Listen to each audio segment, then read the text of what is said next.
নমস্কাৰ প্ৰিয় দৰ্শক, আশা কৰোঁ আপোনালোক আটাইয়ে ভালে আছে, কুশলে আছে, নিজৰ নিজৰ লাইফত হেপী আছে, বিন্দাছ আছে। ময়ো ভালে আছোঁ। এই বিশেষ ভিডিঅ'টোত আপোনালোকে জানিব পাৰিব 2026 চনৰ প্ৰথম চন্দ্ৰগ্ৰহণ 100% সঠিক সময়সূচী।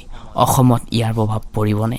বহুতৰ মনৰ মাজত কনফিউজ ভাৱ চলি আছে। গৰ্ভৱতী মহিলাই কি সাৱধান হৈ থাকিব লাগিব, সকলো সোমাই আছে এই ভিডিঅ'টোত।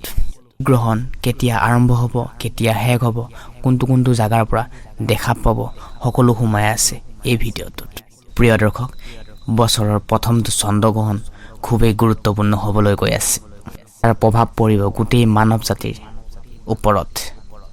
আজিৰ এই ভিডিঅ'টো খুবেই অত্যন্ত গুৰুত্বপূৰ্ণ হ'বলৈ গৈ আছে। সেয়ে ভিডিঅ'টো স্কিপ নকৰাই মনোযোগ দি চাব। আশা কৰোঁ আপোনালোকে অন্য ভিডিঅ' চোৱাৰ একোৱে প্ৰয়োজন নাথাকিব এই চন্দ্ৰগ্ৰহণৰ ভিডিঅ'টো চালে। বছৰৰ এই প্ৰথমটো চন্দ্ৰগ্ৰহণটো খুবেই ভয়ানক হ'বলৈ গৈ আছে। গ্ৰহণটো আৰম্ভণি হোৱাৰ আগতেই পূৰ্ব 9 ঘণ্টাৰ আগৰ পৰাই ইয়াৰ সূতককাল চলিব। সেইকাৰণে সূতককাল আৰম্ভণি হোৱাৰ পৰাই গ্ৰহণ শেষ হোৱাৰ পৰ্যন্তলৈকে কিছুমান নীতি নিয়ম মানি চলিব লাগিব। এই সময়ছোৱাত সকলো মানুহে সাৱধান থাকিব লাগিব। গ্ৰহণ চলি থকাৰ সময়ত গৰ্ভৱতী মহিলাই সাৱধান হ'ব লাগিব কিছুমান দিশৰ পৰাই। বিশেষকৈ এই গ্ৰহণৰ সময়ত টোপনি নিদিব। গ্ৰহণ চলি থকাৰ সময়ত কোনো বস্তু খোৱাৰ পৰা দূৰত থাকিব। ভুলতো গৰ্ভৱতী মহিলাই এই গ্ৰহণ চলি থকাৰ সময়ত কেতিয়াও নাচাব। শেষ হোৱাৰ পিছতো নিশ্চয় আপোনালোকে স্নান কৰি ল'ব, মানে গা ধুই ল'ব।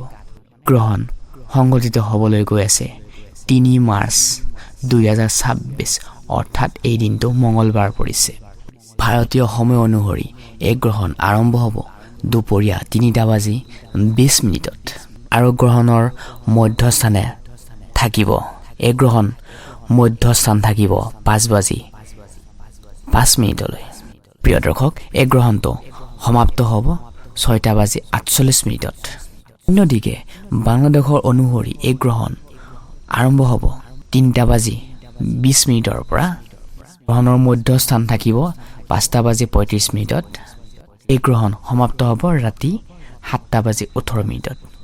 ওম নমঃ শিৱায়। ধন্যবাদ।